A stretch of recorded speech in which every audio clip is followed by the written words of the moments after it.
हम पे कोई शासन कर सके किसी के बाप में औकात नहीं। हम पे कोई शासन कर सके किसी के बाप में औकात नहीं, क्योंकि रातों की कहानी अगर सितारों ने लिखी तो हमारे जीवन की कहानी बाबा साहेब डॉक्टर भीमराव अंबेडकर साहब ने लिखी। इसलिए हम पे कोई शासन नहीं कर सकते हैं। और हमारे जितने भी प्यारे बच्चे हैं सभी लोग शिक्षित बने, संगठित रहे और संघर्ष करें समाज। नमस्कार, आप देख रहे हैं जेबीएस पब्लिक वॉइस। मैं हूं आपके साथ सुमन कुमार। अभी मैं मौजूद हूं मुजफ्फरपुर जिले के मोतीपुर प्रखंड अंतर्गत बरजी गांव में, और यहां आए हैं तो देखे हैं कि संत रविदास जी, संत गाडगे और बिहार लेलिन बाबू जगदेव प्रसाद कुशवाहा जी के जो प्रतिमा लगाकर पुष्प अर्पित किया जा रहा है। और जो आयोजक है लाल बाबू जी, इनके द्वारा जो कार्यक्रम को जो है कि आयोजित किया गया है, तो विशेष हम जानकारी इनसे लेंगे कि जो कार्यक्रम किया गया है इसका उद्देश्य क्या है।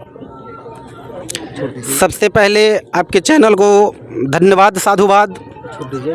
मैं ऐसे जान जाइए कि मेरा नाम लाल बाबू राम है जी, और मुझे शॉर्ट में LB राम कहा जाता है। जब मैंने अपने नाम का एब्रिसिएशन किया तो मैंने इसको मान लिया लॉर्ड बुद्धा रविदास अंबेडकर मिशन, और मैं इसी के तहत काम कर रहा हूं। और मुझे ये प्रतीत हो गया है आज मैं जो हूं इन्हीं गुरुओं, संत, महात्मा और महापुरुषों की बदौलत हूं, और मैं समर्पित हूं।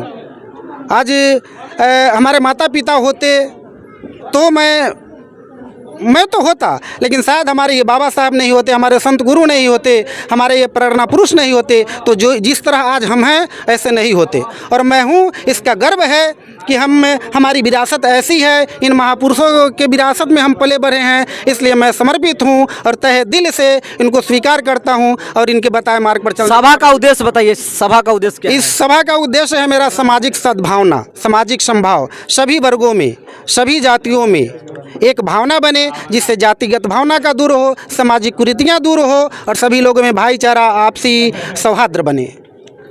चलिए, बहुत बहुत धन्यवाद आपको। आइए, हमारे साथ रवि कुशवाहा जी हैं, इनसे हम बात करेंगे। सबसे पहले आपको हमारे चैनल में स्वागत है सर। आपको भी बहुत बहुत धन्यवाद। जय भीम। सर, आप इस कार्यक्रम में आए हैं, क्या कुछ कहना चाहेंगे सर? सबसे पहले कार्यक्रम का आयोजन करने वाले लाल बाबू जी को बहुत बहुत धन्यवाद। जय भीम। और समाज में ऐसे कार्यक्रम की बहुत ही ज़रूरत है। जिस बाबा साहेब अम्बेडकर ने संविधान की रचना की थी और बोला था कि देश में संविधान से ये देश चलेगा, लेकिन आज का हम समझते हैं कि संविधान तो बहुत ही सुंदर है, लेकिन संविधान के ऊपर चलने वाले बहुत सारे लोग नहीं हैं, जिससे हमारी संविधान में जो बहुत सारी चीज़ है, सुंदरता है, वो चीज़ लागू नहीं हो रही। तो ये जागृति के तहत हम अपने आप को कम से कम मजबूत तो करें।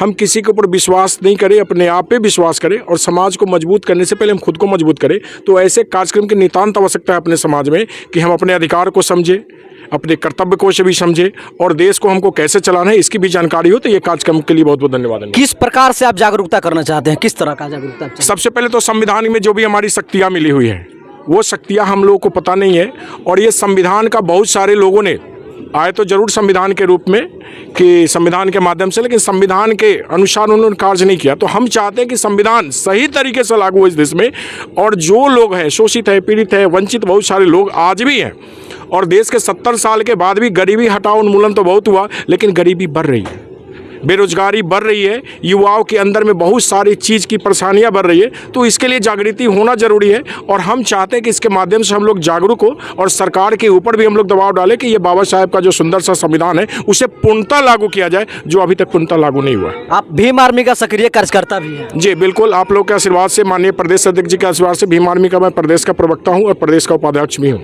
सर, माना यह जाता है, जो खासकर ऐसे पॉलिटिक्स की बात नहीं की जानी चाहिए, लेकिन बीजेपी के जो कार्यकर्ता है, खासकर वो जो हिंदुवादी संगठन के जो कार्यकर्ता है, उन लोगों का मानना है कि जो भीम आर्मी है पूरे देश में जो है कि हिंदुओं को तोड़ने का काम करे। इस पर आपका क्या कहना है? सबसे पहले आपको माननीय उच्च न्यायालय का इलाहाबाद का एक आदेश पता होगा जिसमें हिंदू नाम की कोई शब्द नहीं है ना। ये हम सबको पता है कि हिंदू कोई जाति नहीं, हिंदू कोई धर्म नहीं है, ये जीने की एक तरीका है। तो हम लोग संविधान को मानने वाले लोग हैं, कानून का मानने वाले लोग हैं। अगर यही बात, अगर हिंदू वाली बात होती तो हमारे साथ जाति के आधार पर शोषण क्यों होता?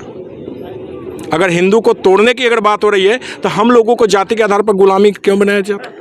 तो यहाँ पे बात यह है कि हम सबको जगाने का हम प्रयास कर रहे हैं। ना तो हम हिंदू कर रहे हैं, ना मुसलमान कर रहे हैं, ना सिख कर रहे हैं, ना ईसाई कर रहे हैं। हम मानव की बात कर रहे हैं और हर इंसान की हम बात कर रहे हैं। चलिए सर, बहुत बहुत धन्यवाद सर आपको। आपको भी बहुत बहुत धन्यवाद सर। जय भीम। क्या नाम हुआ आपका? दीपक अम्बेडकर नाम हुआ।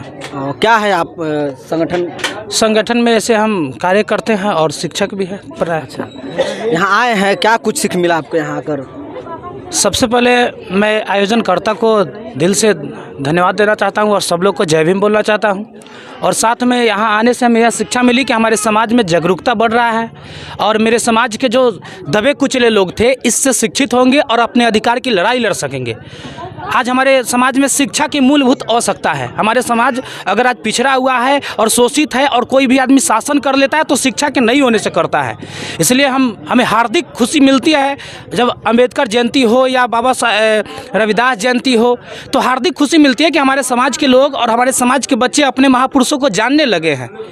क्योंकि हमारे बाबा साहब जो मूलभूत या संविधान देकर गए हैं यह दस्तावेज है, एक प्रकार के जीवन और भारत को चलाने का दस्तावेज है। इस दस्तावेज को हमारे लोग नहीं समझ पाते। अगर समझ जाएंगे उस दिन हमारे भारत के लोग जागरूक हो जाएंगे। इसलिए कहा जाता है कि हम पे कोई शासन कर सके किसी के बाप में औकात नहीं। हम पे कोई शासन कर सके किसी के बाप में औकात नहीं, क्योंकि रातों की कहानी अगर सितारों ने लिखी तो हमारे जीवन की कहानी बाबा साहेब डॉक्टर भीमराव अंबेडकर साहब ने लिखी। इसलिए हम पे कोई शासन नहीं कर सकते हैं।